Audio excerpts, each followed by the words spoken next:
அதிமுகவில் 3 முறை தமிழக முதல்வராக இருந்த ஓ பன்னீர்செல்வம் திமுகவில் இணைந்தார்.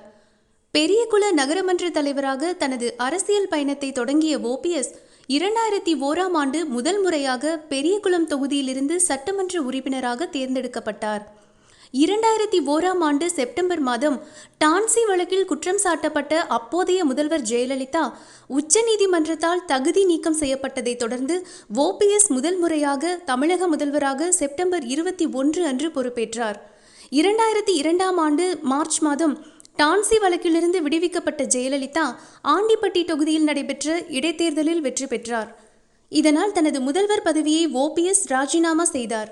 ஜெயலலிதா மீண்டும் தமிழக முதல்வராக பொறுப்பேற்றுக் கொண்டார். மீண்டும் 2006ஆம் ஆண்டு ஜெயலலிதா தலைமையில் அதிமுக ஆட்சி அமைந்த பின் நிதி அமைச்சராக பொறுப்பேற்றார். 2014ஆம் ஆண்டு சொத்து குவிப்பு வழக்கில் ஜெயலலிதா மீது குற்றம் நிரூபிக்கப்பட்டு 4 ஆண்டுகள் சிறை தண்டனையும் 100 கோடி அபராதமும் விதிக்கப்பட்டது.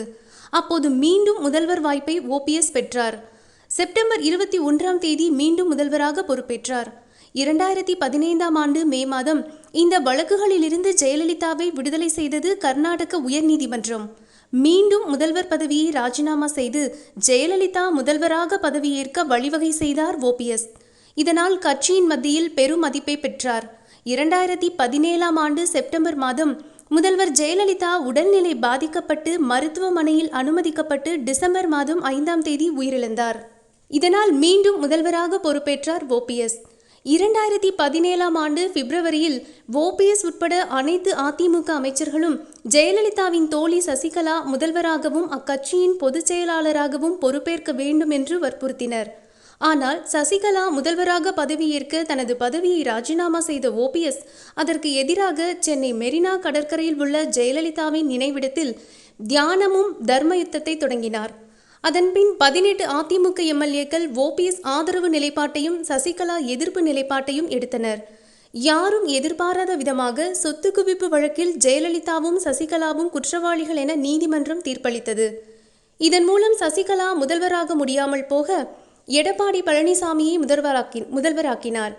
சசிகலா சிறை சென்ற பின் எடப்பாடி தலைமையிலான ஆட்சி மற்றும் அக்கட்சியில் இணைவதற்கு சம்மதம் தெரிவித்து அக்கட்சியின் ஒருங்கிணைப்பாளராகவும் தமிழக அரசின் துணை முதல்வராகவும் பொறுப்பேற்றார்.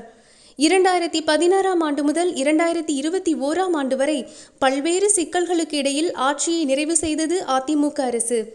2021 சட்டமன்ற தேர்தலின் போது அதிமுக முதல்வர் வேட்பாளர் யார் என்ற குழப்பம் எழுந்தபோது பலரின் சமரச முயற்சியால் முதல்வர் வேட்பாளராக எடப்பாடி பழனிசாமியை ஏற்றுக்கொண்டார் ஓபிஎஸ். அந்த தேர்தலில் 66 சீட்டுகளை பெற்று அதிமுக எதிர்க்கட்சியாக அமர்ந்தது. தற்போது அதிமுக இரட்டை தலைமைக்கு எதிராக பல்வேறு நிலைகளில் கட்சியினர் பேசத் தொடங்கினர். இணை ஒருங்கிணைப்பாளராக இருந்த எடப்பாடி பழனிசாமி பொதுச் செயலாளராக வேண்டும் என்ற முழக்கம் வலுப்பெற்றது. இதற்கு தொடக்கம் முதலே எதிர்ப்பு தெரிவித்தார் ஓபிஎஸ். ஜூலை 2022இல் நடைபெற்ற கட்சி பொதுக்குழுவில் எடப்பாடி பழனிசாமி பொதுச் செயலாளராக தேர்ந்தெடுக்கப்பட்டார். இதற்கு எதிர்ப்பு தெரிவித்த ஓபிஎஸ் கட்சியிலிருந்து நீக்கப்பட்டார். ஓபிஎஸ் தலைமையில் அவருடைய ஆதரவாளர்கள் அதிமுக தலைமை அலுவலகத்தை முற்றுகையிட்டு சூறையாடினர். அதன் பிறகு சென்னை உயர்நீதிமன்றம் முதல் உச்சநீதிமன்றம் வரை அதிமுக பொதுக்குழுவிற்கு எதிராகவும் எடப்பாடி பழனிசாமிக்கு எதிராகவும் பல்வேறு வழக்குகளை தொடர்ந்தார். அதிமுக தொண்டர்கள் உரிமை மீட்பு குழு என்ற பெயரில் பாஜக கூட்டணியில் ராமநாதபுரம் நாடாளுமன்ற தொகுதியில் 2024ஆம் ஆண்டு போட்டியிட்டு தோல்வியடைந்தார் ஓபிஎஸ். மீண்டும் அதிமுகவில் சேர பல்வேறு முயற்சிகளை மேற்கொண்டு வந்தார் ஓபிஎஸ். அவரின் ஆதரவாளர்களான வைத்தியலிங்கம் மற்றும் மனோஜ் பாண்டியன் திமுகவில் இணைந்தார். ஜேசிடி பிரபாகரன் தமிழக வெற்றி கழகத்தில் இணைந்தார். பன்ருட்டி ராமச்சந்திரன் தனி கட்சியை தொடங்கினார். தற்போது ஓ பன்னீர்செல்வம் திமுகவில் ஐக்கியமாகிறார்.